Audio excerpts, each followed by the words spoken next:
Bob Sturdivant. Today, I think it's going to be a good day to be a Democrat, especially in Alabama. Oh, I hope so. We're hoping that hope springs eternal. That may change a lot of things in the Senate too. So let's go. I'm from the Educational Justice Coalition, Cincinnati. We have a meeting every second Thursday at the Fire Museum on 325 Court Street. There's plenty of parking. We're going to set our agenda for the next week, and it is a potluck this Thursday. Oh, yum. So we won't stay long, and we'll have some fun. We'll talk about what we're going to do in the new year. And I would be remiss if I didn't tell everybody I'm pretty excited about the anniversary Women's March in January. Right, the 20th. 20th. And January 20th. Billy Mays is at work. Remember, was anybody here for Billy Mays? Yes. I introduced you to Billy Mays. I introduced this group. Maybe I should have her come back again. But she was a normal, average citizen, and she somehow got involved with making these big public demonstrations. And she's going to have a huge women's march, and all men are invited. On the 20th, we're going to do it again. Go ahead. And I just want to say we'll support that. The CEJC will certainly support that. And we want to keep progressive Democrats in the mix. And we're going to try to, the off-term elections, the off-year elections for Congress are going to be very important. Primaries are coming up. The primaries are coming up. We've got a lot of issues in Ohio, too. But it's good to see everybody here. It's been a good day to be a Democrat. I hope so. I heard an interesting thing about how the polls were taken. That the polls that do it by phone are getting the people who still have landline phones, and they're older and white. And the people who do the polls using other methods, where they get a wider diversity of people, they're all going for the Democrat. So be interesting. This may change how polls are being taken, because the polls are 10 off depending on who's doing the poll. Be interesting to see which poll comes out to be right. Let's see. Here we go. And your name is? Dick Galloway. Dick Galloway. Yes, two things. Number one, 'tis the season to be giving. These two books, Runaway Inequality and Daring Democracy, note and document everything the Republicans have been doing since 1970. So for those people who are not yet fully informed but not rigid in their thinking, perfect gift. And if you're not fully up to speed, perfect gift for you. The newsletter section on recommended meetings, so if you could put down those titles.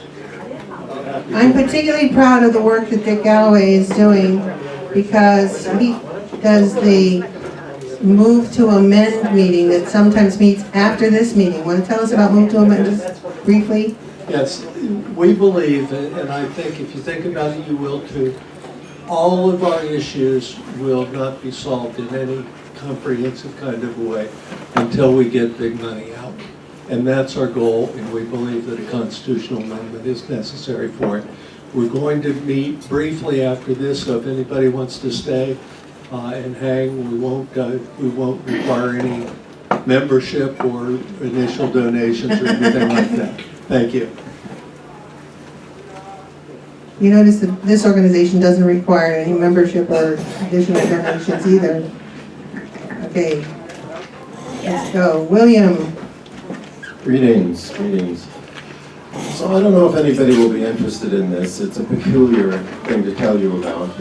But tonight at the First Unitarian Church on Linton Street, the Free Inquiry Group has invited Richard Gagnon to speak. And Richard Gagnon is an assistant city solicitor in Cincinnati who 20 years ago became internationally infamous because he sued the federal government over Christmas as a federal holiday. And of course he was called everything from the Grinch to the Anti-Claus. But some other people see him as actually a kind of First Amendment hero. And so it'll be interesting to see the presentation tonight is called The Case Against Christmas. And The idea is that when the federal government proclaims a religious holiday as an official holiday, it violates the First Amendment's establishment clause. I happen to think he's right, but that doesn't mean he's against Christmas. And of course, when Judge DeLotte ruled against him, her ruling, incredibly, was done in the form of a Dr. Seuss rhyme, a long Dr. Seuss rhyme, essentially ridiculing him. So it's been 20 years, he's in private practice, he does really amazing pro bono work all over the place, largely for disabled people. He's a really interesting guy. So if you're interested, 7 o'clock tonight, First Unitarian Church, that's just off Reading Road. Get his name to Katie for possible speakers someday. Okay. For us. Sounds like an interesting person. That really reminds me, I mean, my Dick Bozian. was Jewish, not religious at all, but He's our elder statesman. He's now 98 years old. Dr. Bozian. Go for it. Oh, yeah. Yeah.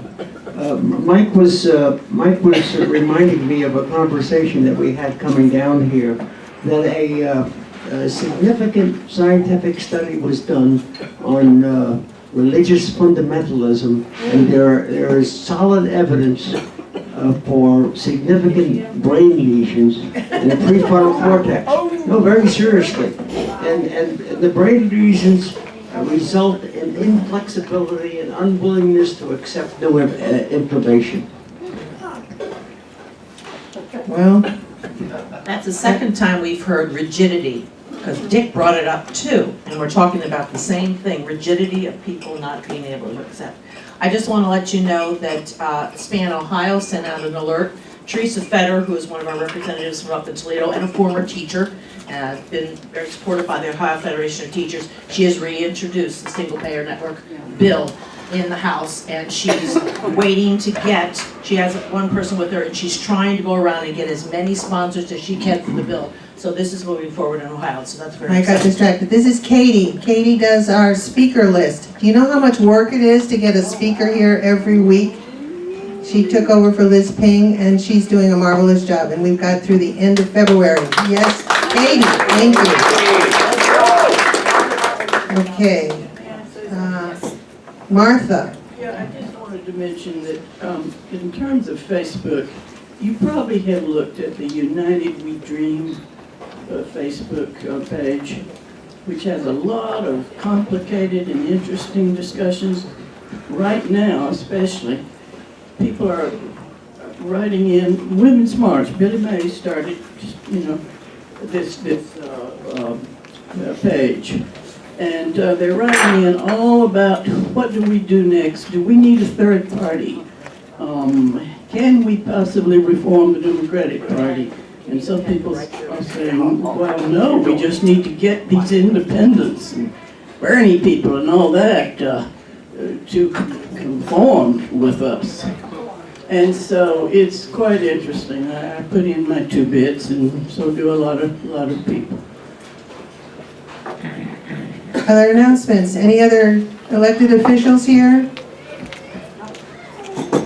We've got some precinct executive volunteers from this group in the past. We still have naturalizations coming up on the 21st. If anybody's interested in that, see me. Sid's in the door. Sid has come in the door. Oh, Sid. Sid, now, Dick is our oldest at 98, and Sid and his mother Deborah are our youngest. Sid is how old now? 18 months. 18 months. The Democratic Party has a future, folks, and he's sitting in that stroller. Just want you to know. Anybody else? Announcements? Okay, with that, I want to show you a piece of mail that I got last night. This came to me. I love the design. Isn't that a pretty design? You can't read it, but isn't that a pretty design? It says KCB, Keep Cincinnati Beautiful, which is today's topic. And I have been involved with this organization probably for, 15 or 20 years. I mean, it's been around for a while. I was introduced to it as a chemistry teacher because They came to my class every year, hired a bus for my chemistry students, and took a busload of us to do chemical experiments on the Mill Creek. And we would do it in different parts of the year. We'd do it like once a month. It was amazing. The kids did pH tests, and they looked at the creatures, and we looked at the upper Mill Creek versus the lower Mill Creek, and what kind of organizations are good when the water is nice, and what kind of organizations are there, what organisms, sorry about that. Organisms, I've been away from the classroom a long time. Organisms are in the water when it's not so nice. This paper says that they have painted 12 murals and 101 abandoned buildings with our signature doors and windows. They've cultivated, get this, 25,323 K through 12 students with anti-littering and recycling habits. They've engaged 12,992 volunteers at 1,562 cleanup events. This organization is everywhere. It has removed 914,467 pounds of litter and 2,289 graffiti tags. So they've been around our city doing good kind of invisibly. And if you don't know about Keep Cincinnati Beautiful, that's why we have them come today. Because they are a wonderful organization. They're doing great things in our city and for our city. And you need to know about it. So here they are with Marissa. She's a Anderson High School grad, UC grad, and she went straight from there to be an unpaid intern for Keep Cincinnati Beautiful, and they've kept her, so she must be really good. Here we go. This is Marissa Reed. Okay, thank you guys. Good afternoon. And thank you, Alberta, for the nice introduction. Makes me sound a lot more interesting than I am. But and thank you, Katie, for inviting Keep Cincinnati Beautiful. Get this going again. Not very technologically savvy, so hopefully this pops back on. Oh, here we go. All right. So, who has heard of Keep Cincinnati Beautiful? It's on, yeah. This thing might have fallen asleep. Has anybody heard of Keep Cincinnati Beautiful before right now? Okay, wow, that's really good. All right, so I won't spend a whole lot of time going through that, but basically what we'll go through today is a small history of the organization and kind of go through our programs, what we have currently. Something that I found really interesting and great working for Keep Cincinnati Beautiful for the past 7 years is that I feel like what we do well is we adapt to the needs of the city. And so, when we were first founded, litter was a big issue, and so we were focused primarily on litter. But over the past 40 years, our needs and the issues and the difficulties that our city faced, have changed. And so we've changed as an organization to deal with those issues and try to help make them better. Okay, so this is kind of just the framework of the presentation. Generally what we're trying to do is we're trying to reduce blight, reduce litter, and improve the quality of life in the city of Cincinnati's 52 neighborhoods and around. We do work in the tri-state area, so we work primarily in the city of Cincinnati, but we also work with areas outside of the city. If they're looking to do cleanup, we'll go into Northern Kentucky as well. So we want to try to do this anywhere that anyone wants us, basically, so we don't discriminate. Okay, so I know this is hard to read, so don't feel like you need to read it. It's basically just kind of our mission and vision. We believe that Cincinnati is beautiful. We want to keep it that way, and we need your help, basically. We're a nonprofit organization. We've been around for 39 years, so quite a while. Again, our goal is to decrease litter and blight, promote sustainability, and cultivate pride in our communities. Because, if everyone feels prideful about their community, they feel more motivated to keep it beautiful, keep it clean, keep it safe, all that good stuff. Something that's kind of interesting about Keep Cincinnati Beautiful is we are an affiliate organization. So has anyone heard of Keep America Beautiful? Okay, great. So Keep Cincinnati Beautiful is basically the local version of Keep America Beautiful. So there are over 600 affiliates nationwide. We are one of the larger affiliates, so we feel pretty proud about that. We have 9 full and part-time staff. I think the only affiliate that is larger than us is Keep Indianapolis Beautiful. They have about 20 full-time staff. So we have a ways to go, but it's our goal. So again, just kind of a brief history. We were formed in 1978. We were actually formed by the city of Cincinnati to kind of complement their services, their city services, and also to be able to fundraise as a nonprofit organization and even take their services further and try to be a little bit innovative and creative in the way that we did things as well. We've had a number of names as well. In 1978, we were established as the Cincinnati Clean Community Commission. In 1984, we became Clean Cincinnati, if that name sounds familiar to anybody. And then in 1994, we decided to become like our parent organization and become Keep Cincinnati Beautiful. Like I mentioned, we started with 1 staff person, an executive director in 1978. We now have 9 staff that do a variety of programs, part-time bookkeeper, and a lot of program managers as well. We have 5 programs and a number of projects that fit within those programs as well as outside of them too. So anything that we can do or collaborate with other organizations to try to fulfill our mission, we'll try to do. Okay, so like I mentioned, we have 5 core program areas which are listed up here. This is our staff too, doing a cleanup on the river. We have the Great American Cleanup, which is probably our most well-known program. It's what most folks participate in. We have environmental education, which I think a couple, maybe of the former teachers in the room are familiar with. Yay! We have our arts program, we have a green space program, and we have what we call environmental services, which deals with illegal dumping and graffiti vandalism.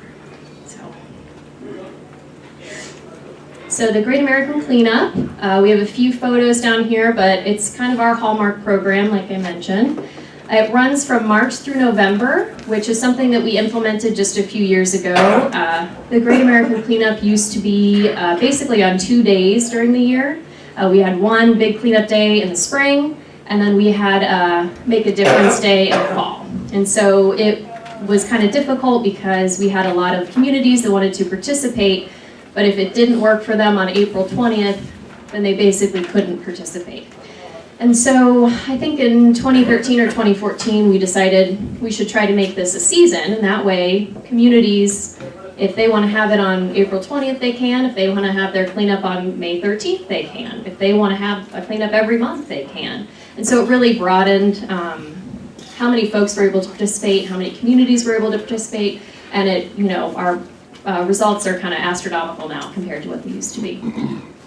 We provide cleanup supplies and logistical support for communities that want to go out and pick up litter, clean up illegal dump sites, cover graffiti, all that good stuff.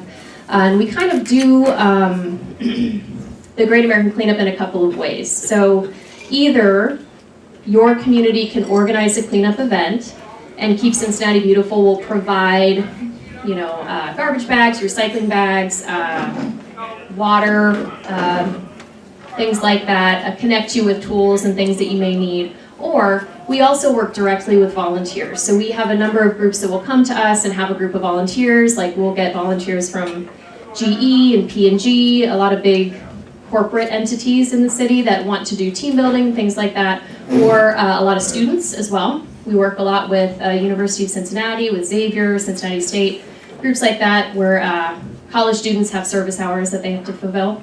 So we will organize our own cleanup events as well in partnership with city programs or communities, things like that. So that's kind of our 2 ways that we do the Great American Cleanup. So you can organize your own cleanup event or you can volunteer for an existing project. We always have those listed on our website under our events calendar if you're ever interested in either organizing your event or participating in an event. And you can see we do kind of a variety of things. These are just kind of a sampling, but we'll like mulch community gardens or picking up litter, painting railings along city stairs, things like that.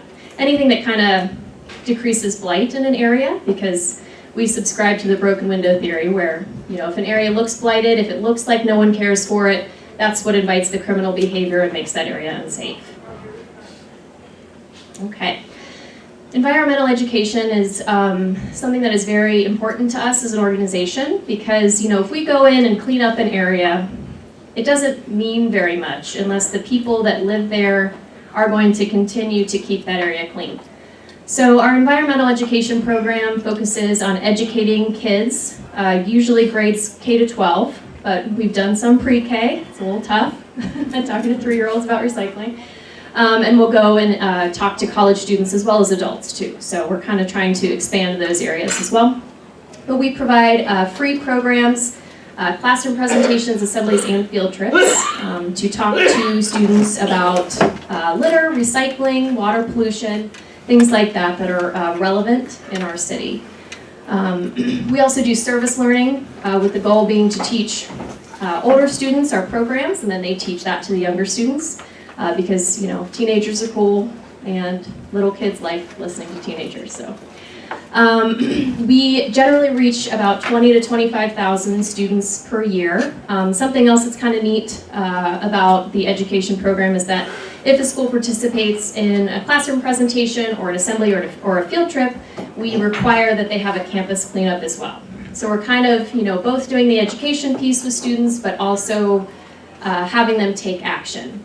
So we want them to go out on their school campus or around their school campus and do some cleanup. So pick up litter, think about, maybe I shouldn't throw these things on the ground anymore because I don't really like picking them up. So it's interesting to see kids kind of think through that and learn about that. So down here we have some photos. This is an interesting program that we've started just in the past few years. It's our environmental mentorship program. It's in partnership with Walnut Hills High School. What we do is we have, I think we're up to 3 classes now of environmental science students, and we pair them, put them in small groups, and pair them with a mentor. The mentor is not necessarily an environmental professional, it's just a professional. And that person is basically there to help them craft a presentation on an environmental issue. And so students can pick things like, how are we going to deal with the pollution in the Mill Creek? We have too much food waste. How are we going to deal with that? So they pick an issue that's kind of near and dear to their group, and their mentor helps them do the research. They help them kind of come up with their presentation and think through how they're going to, both present what the issues are in their research, but what is their solution going to be. So that's been kind of a neat project. That'll start up in January. So if you know anybody who would like to be a mentor, we're still looking for a few. Here we have some students who are participating in a campus cleanup event. And then that last photo over there is from our Ready, Set, Recycle assembly. It's only about 15 or 20 minutes, which makes it easier for us to get into more schools that way if it's a shorter program. We basically just talk about the importance of recycling, what you can recycle, and try to get that message home to families. Okay, our arts program is one of our newer programs. Hopefully some of you have seen it. The biggest aspect, or I guess most well-known aspect of our arts program is we have what we have called Future Blooms in the past. And basically it was largely concentrated in Over the Rhine, at least initially. We paint the plywood barricades on vacant buildings to look like a graphic representation of a door or window. So if you've seen those around, either in Over the Rhine, West End, Price Hill, Avondale, that's our arts program. And so we've had a lot of success with that, decreasing blight by over 20% in the areas where we have worked. It's low cost, high impact, so all we really need is some paint and paintbrushes and some people. We can get it done. So it's kind of a good solution for the interim until that building hopefully becomes developed or something happens there. Discourages crime in the area. So otherwise though, we do also graffiti abatement murals. So we have Artworks in Cincinnati, which is a great organization, and they do incredible murals. What we do is a little bit different. We do kind of simple, generally like geometric murals that are on surfaces that are often graffitied. So retaining walls or sides of buildings in areas where people aren't really keeping an eye all the time. So we will use volunteers, a set color palette and a simple design to try to add some life and art to that area. Most of the time after it's painted, it does not get graffiti tagged again, which is great. And if it does, we actually send our folks back out to cover it up and redo the mural. So it stays looking nice. We also will do eco art projects, which is kind of a broad description. But what we do most of the time is what we call a fence weaving. That's right here. Might be a little bit hard to see. But what that entails is we will pick a chain link fence, which generally don't look very nice. We cut up strips of reclaimed vinyl. There's a company in College Hill or Northside that makes covers for boats and things like that, and when they get to an end of a spool of the vinyl, the fabric, they toss it because they don't have anything to do with it. And so we'll take that from them, we cut it into strips, and then we weave it in designs like that onto chain link fences. So it's both trying to reuse a material and improve the look of an area. So those require quite a bit of maintenance, so we don't do those as much, but they're kind of a neat thing. If we can teach the folks who own the area how to maintain it, it's a good project. Something neat about this program that we haven't really been able to capture in our other programs is its impact on economic development. So because we paint buildings, we can go back and look at, if we painted 1234 Main Street, we can go back and look and see if that building was developed into something. And so we've been able to see that, this program has encouraged economic development, among other things, of course. We can't say that, the redevelopment over the right is entirely because of our program, but we think we have something to do. We've seen something like a 14 or 16% increase in economic development in the areas that we've worked. So this is a pretty neat, innovative program that we're pretty proud of. Green Space is an interesting program. It's shifted quite a bit. Lighted vacant lots are a huge issue in the city, just like lighted vacant buildings. And so this was our other response to dealing with vacancy in the city. So again, it's kind of shifted quite a bit in the past several years based on need. And so where we are now, we work with vacant lots, and we've kind of shifted that program again and work primarily through a program called Vacant Lots Occupied. It's a course that's offered through the University of Cincinnati, and we also partner with Human Nature, which is a landscape architecture firm based out of like Eden Park, Walnut Hills area.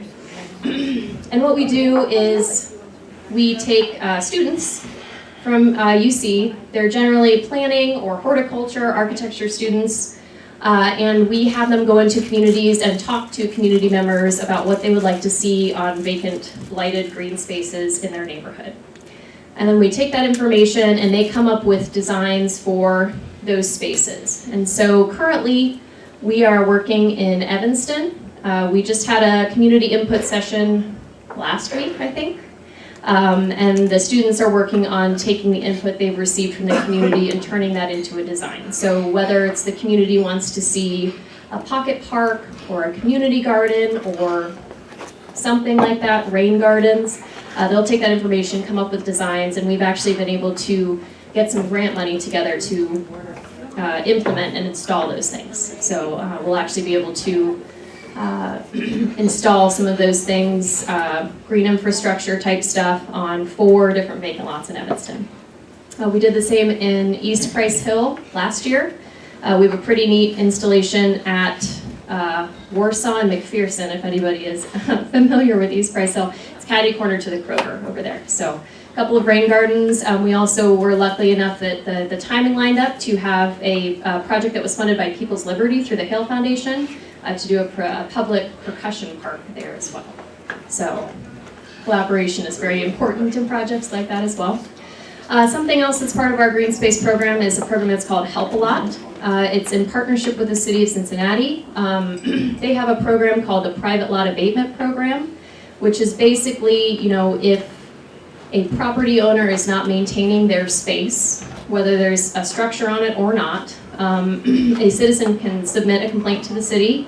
The city will go out and look. If they determine that there is an issue, the grass is over 10 inches or whatever it might be, they have 10 days to remedy the issue if the city writes a citation. It's not taken care of, the city will go back out, write another citation, and at that point, the city or an agent of the city can go onto the property and abate the issue.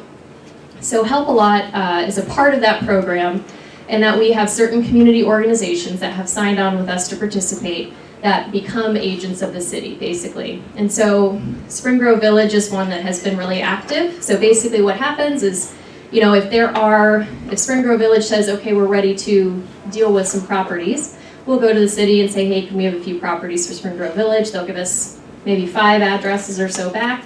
Spring Grove Village will go out with some equipment that we lend to them, cut down the grass, clean it all up, and then they get $100 per property for cleaning that up. So it's a good way for communities to both clean up problem properties in their neighborhood that they haven't ever been able to do anything about before, and also do a little bit of fundraising for their community council. So it's kind of a neat program that way. There's some kinks, of course, but it's been a good way to get communities involved and make people feel like they're really engaged in the process.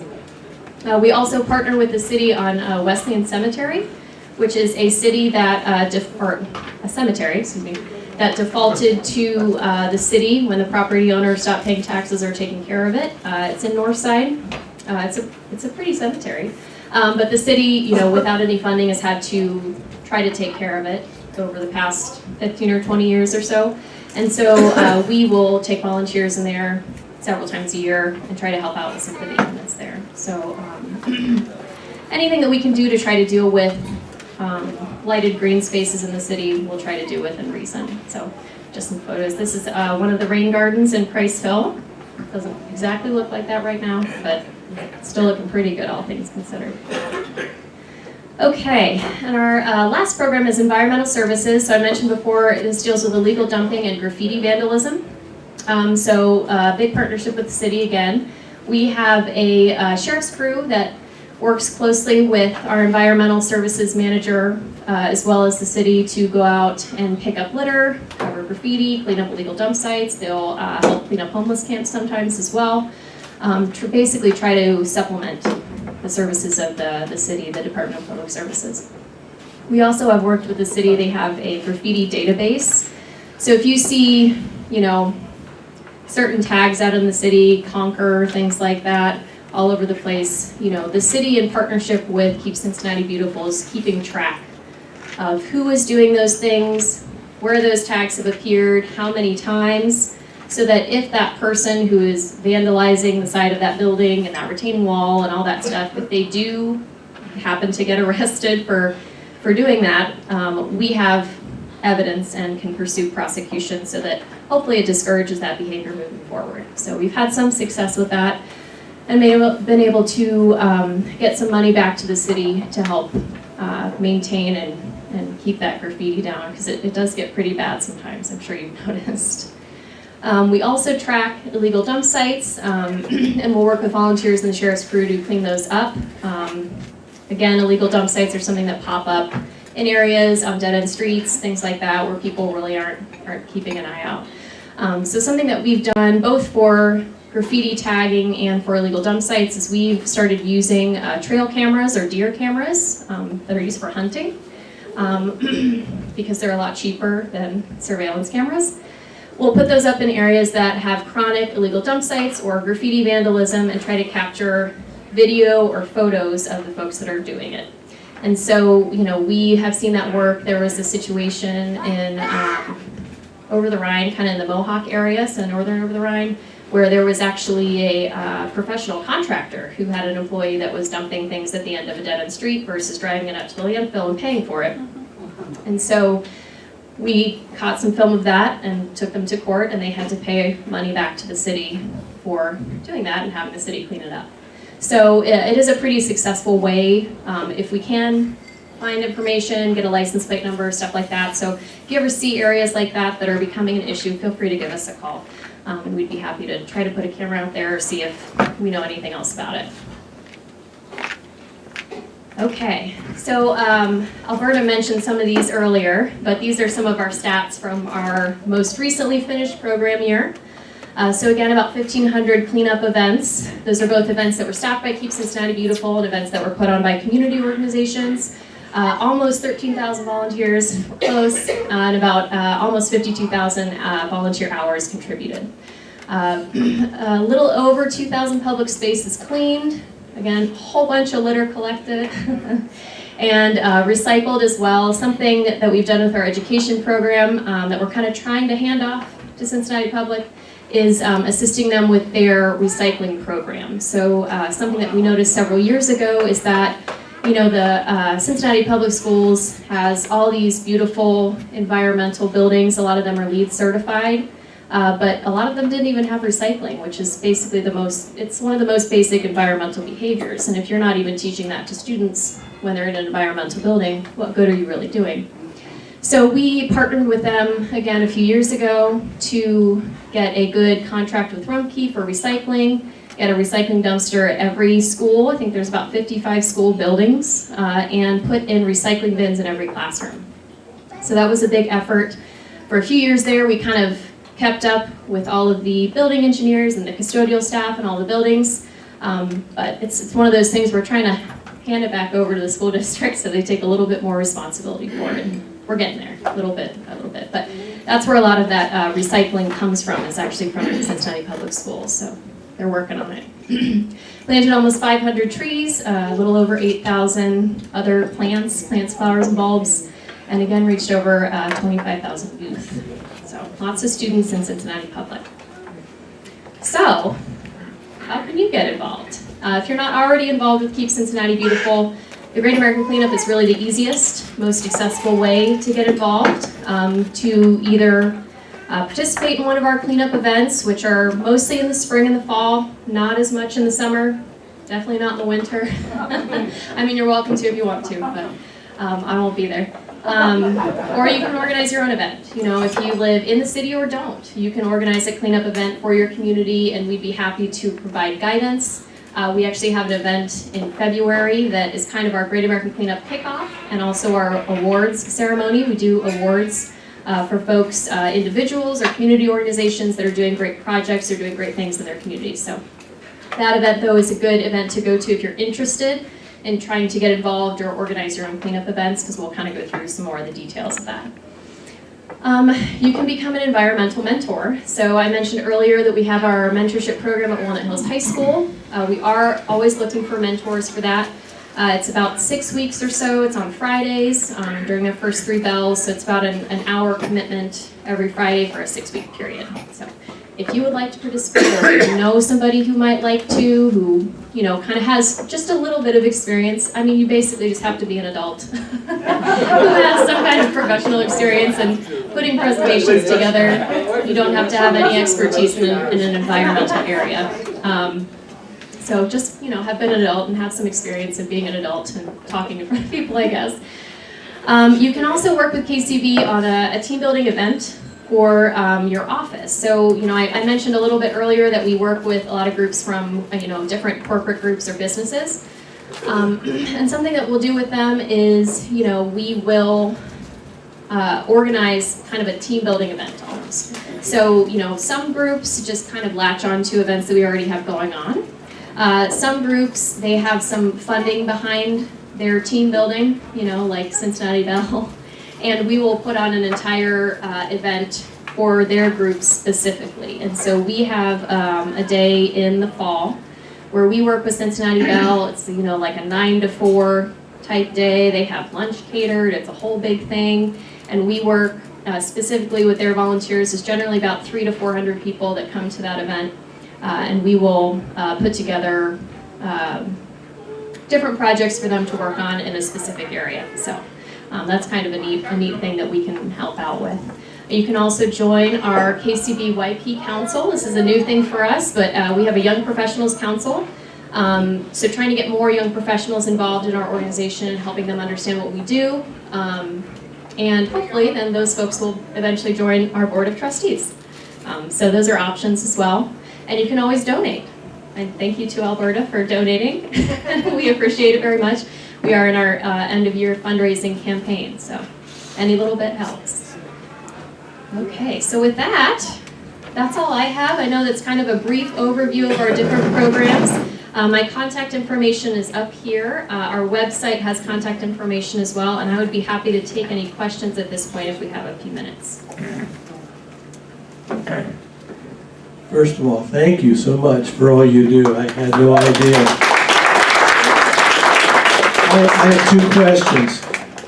Where do you take old paint? That is a great question. And I have a second question after that.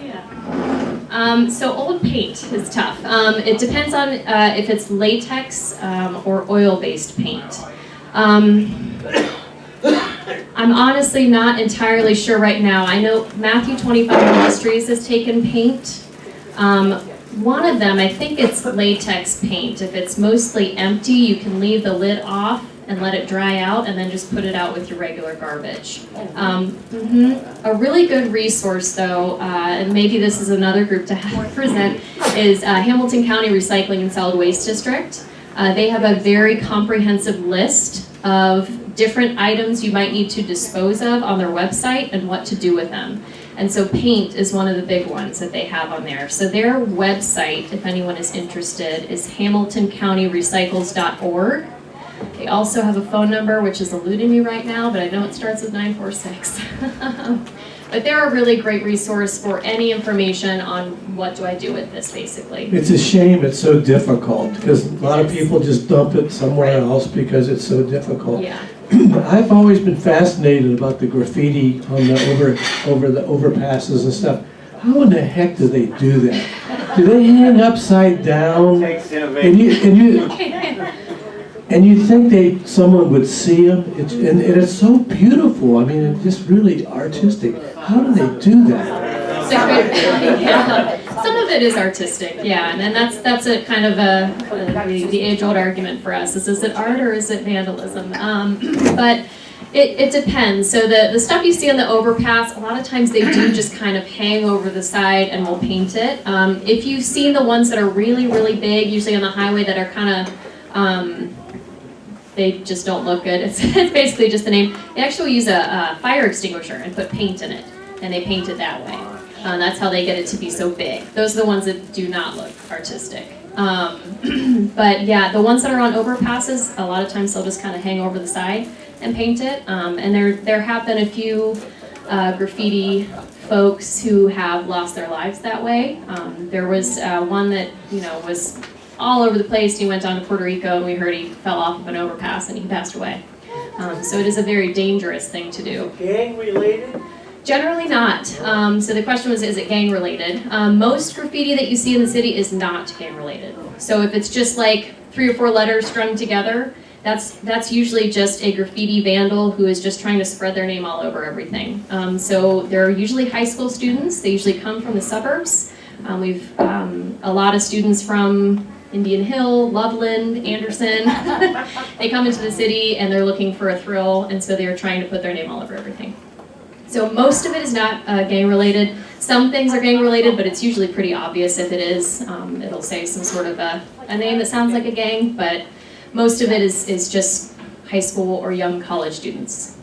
Yeah, so we've actually gone into, at UC, the College of DAP, which is where I went, so I'm like, maybe I missed something, but there's a lot of paint all over the lockers and things like that, so some of those students, we've actually gone in and seen their tags on there and thought, oh, so it's one of the students that's here that's out, vandalizing the city, basically.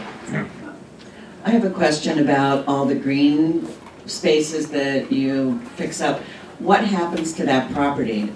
Do the property owners give it up, or do the city take it over? That's a good question. Yeah, and that is really kind of one of the big issues that we've had with our green space program.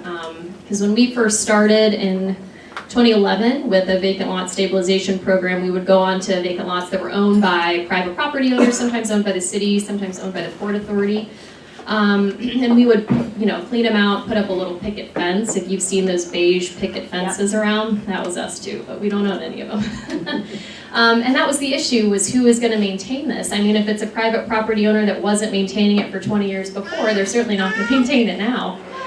So that's kind of why we've shifted what we do. So with vacant lot stabilization, with vacant lots occupied, at least this last iteration in Price Hill, that was the first time we actually took the designs and installed something. Most of the times we've just taken the designs and given them to the community and said like, good luck, hopefully you can do this at some point. So this last time was the first time we actually did anything. And with that, we partnered in Price Hill with Price Hill Will, which is their, communities, community development corporation, and so they do the development in the community. And so they are the responsible entity for maintenance for that lot that we did in Price Hill. In Evanston, it'll be kind of the same thing, where we have to look at who owns the property and how is the maintenance going to be handled. Something that we're going to try to start doing with our grants is building in a few years of maintenance, or at least some level of maintenance, so that, if it is something that's eventually going to be the responsibility of the community, we at least help them out in the first couple of years, which are going to be the most difficult and the most intense in terms of maintenance. But that is always the issue with green space, is who is going to maintain it. And that's what we've continued to run into with that program is, if we do this, if we plant this area, we spend all this money on this stuff, who's going to keep maintaining it? Because we certainly, as a small nonprofit, don't have money to maintain however many green spaces across the city. But we need to make sure if we install something that somebody is going to, and they're held accountable for it. So. My other question is, has anybody talked to the car manufacturers to build in a place for trash? We have cup holders everywhere, but no place for trash. Yeah, you know what, we have not. That's a very good idea. I know they have something that we give out to students that participate in the Greater Cincinnati Cleanup is car litter bags. So it's just a little plastic bag with a design on it, and we give those out to them and ask them to take them in the car with their parents. So, but it is a problem, for sure. I have a whole bunch of questions for you. Okay. I see that when you started, you were actually a commission of the city of Cincinnati, and then you became an independent 501c3, but you still have a number of ways in which you collaborate. What is that relationship like? Does the city depend on you to do things that it's unable to do or hasn't got the funding to do? And connected to that, where does your funding mostly come from? Do you have memberships as well? And after you get to that, 2 more questions. Okay. That's a very good question. We actually get a lot of calls at our office, saying like, why didn't you guys pick up my trash? Or like, there's, like a dead raccoon outside my house. So a lot of folks think we are the city because of that partnership. We do work very closely with the city. We're actually located in the city's Department of Public Services administrative building. So that's, I think, where a lot of the confusion comes from. But I think that it's kind of a reciprocal relationship. So, the city depends on us to do fundraising so that we can implement programs, kind of do things that they can't. But in the same vein, we rely on the city for funding. We also rely on the city to do things like trash pickup from Great American Cleanup events because, our fleet of vehicles is a pickup truck and like a van from like 1999. So, we help each other. I think that, our strength is that because we are not the city, we are a little bit more able to get out and talk to communities without getting a lot of backlash about things like, I was just mentioning, like, you didn't pick up my trash and you didn't do that, and I don't like that you do this. We're a little bit more able to be flexible with our programming and try to help folks in a way that the city sometimes can't. But the city has a lot of the resources that we don't have. And so I think it's a good relationship in that, we can do our own fundraising and kind of to some extent dictate our own programming, but we also have to make sure that we're kind of in line with what the city needs us to do as well. As far as the funding, a lot of our funding does come from the city. So, if you ever pay close attention to the budget process in kind of May and June, yeah, you will see Keep Cincinnati Beautiful in there. We are one of the city's leverage partners. So we do get the majority of our funding from the city. So the city pays for the salaries for Keep Cincinnati Beautiful, and they also pay for a couple other bits of our programming. We have grants called Safe and Clean grants that we give out to communities. That funding comes from the city as well, and they pay for the sheriff's crew. So a lot of funding comes from them. Otherwise, a lot of funding comes from grants and foundations, our end of year or fundraising campaigns as well. We do get some corporate sponsorships, either program specific or just general, which are helpful.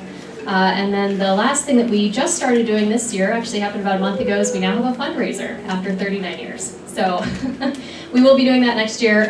So that's, kind of individual fundraising is something that we're hoping to grow quite a bit. So we're not so reliant on things like grants and foundations and city or government funding. So as we know, that's kind of up and down based on. Do you have memberships?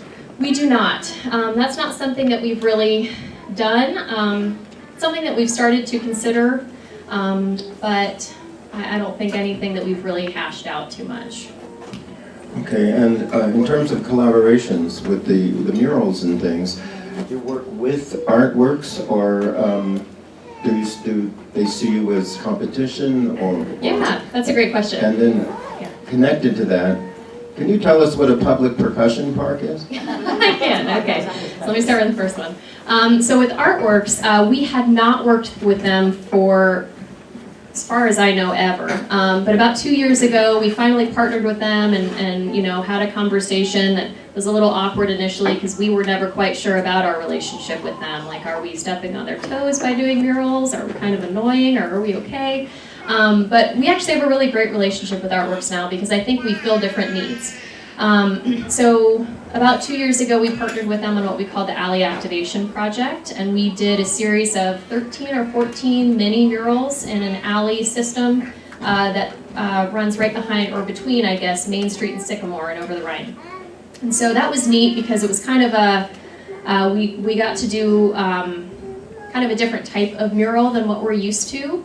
And we partnered with Artworks and used their apprentices, their summer apprentices, to do the murals. They had local artists that designed them. So it was a neat partnership in the way that, it was kind of pulling us out of our comfort zone and where we live a little bit. And it also did the same for Artworks. They're not used to doing little murals in like a dirty alley. They're used to doing huge murals on the side of buildings that are really visible. And so it was a neat partnership, and we are planning to do it this coming year as well, as long as our funding lines up. So, and the other question was the percussion park. Yes. So the percussion park, that was a neat project. It's basically an area that has different installations, kind of sculptural things that anybody from the community can come up and use and make music with. So the idea came from a guy named Ben Sloan. His mother is actually the executive director of Artworks. And he got funding through People's Liberty. Again, I got a grant through them to install this percussion park. It's neat because if anyone's heard of My Cincinnati, it is a youth orchestra in Price Hill. And the goal is to introduce these children who probably would not be introduced to these types of instruments otherwise, and teach them how to play the violin, how to play the drums, and kind of enrich their experience and introduce them to music and help them use that to get further in life. So they use that as part of the My Cincinnati program. They'll actually take students down there and help them use the percussion park instruments. So. Where is it? It is at the intersection of Warsaw and McPherson, East Price Hill. So if anyone's familiar with that Kroger, it's catty corner to that. The My Cincinnati comes out of Venezuela, where they found out they had a lot of juvenile crime, and once they offered music programs to students, all of a sudden juvenile crime went way down. And so Laura Jekyll has basically mimicked that program in Price Hill and welcomes adults and kids, and it's just incredible what she has done, because we have a lot of immigrant families in Price Hill, and she has really reached out to them and has done amazing things. Give a kid a passion, and they're not going to be on the streets doing something they shouldn't be doing. Okay. I'm probably out of time. Thank you. Oh, wonderful, thank you. If we didn't have Keep Cincinnati Beautiful already, we'd have to invent it because of all the wonderful things they do, because everything they're doing needs to be done. Thank you for making our community. Do you do the daffodil thing too? That's another one that we're trying to figure out next steps. Yeah. So it's like any green space, it's difficult to maintain. So. Well, I give money to the daffodils every year. Are you aware of the daffodils that come up every spring? I love it. I love it. You've never seen a daffodil? in Cincinnati? Eden Park. Yeah, Hillside, beautiful. I love it, I love it. So we have, Doesn't parks have something to do with that or not? and I have to tell you, we've already come, Just real quick. So Daffodils and Daylilies was a program that we came up with maybe 10 or 12 years ago. It was because the Parks Department, their funding was cut, and they could no longer maintain several green spaces that were at entrance and exit ramps off of 71 and 75. And so Keep Cincinnati Beautiful came in, and we developed a fundraising program around that and tried to both get individual donations and corporate sponsorships to maintain those areas. Like many things, it's really difficult to really get enough funding to make that look like it should. And so that's something that we're kind of trying to figure out, how do we make those areas still look good without digging ourselves into the ground in terms of money. So we're kind of working through that right now. We don't have a great solution, but I know that actually the Ohio Department of Transportation has a program that they're working on to do native plantings along the highway. And so we're going to talk to them about that and see if we can do something that looks more like that. incredible, I love those daffodils, I think of them every year. I think we've also got a possible connection coming out of your presentation today, because we have a Warder Park person who's going to talk to her after the meeting. I'm so excited. We have a green space that you may not know about. Do you know about Warder Park?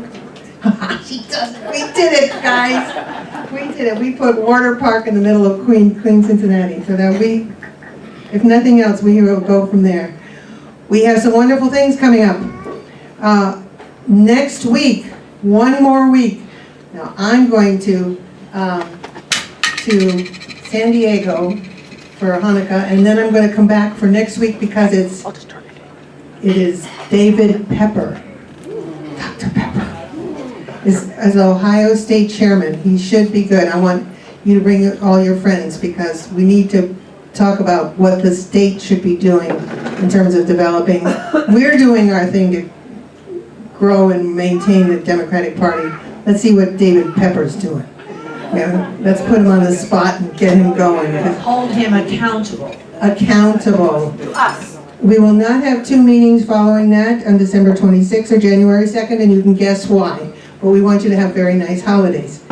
On January 9th, we have David Mann coming, and on January 9th, we will be celebrating our 1-year anniversary. We will have had 50 speakers in 52 weeks. We are doing well. And following that, on the January 16th, we have Dr. Janet Everhard, and we have speakers through the end of February, and our schedules are there. Pick up a list of our coming speakers. We have some really good things in all ready for you, coming. Katie's been working really hard at getting all these speakers together, so thank you. And I'm glad we finally got Keep Cincinnati Beautiful, because I've been plugging for you for a year. Just want you to know, they're one of my favorite little things going on in the city. Pick up the food. So make sure, take containers on the side table and finish off the food. We want to recycle all of the food. We do not want to have it go into the trash. It's very important that we practice what we preach here, folks. Take the food home and have a very nice holiday if we don't get to see you. But come next week for David Pepper. He should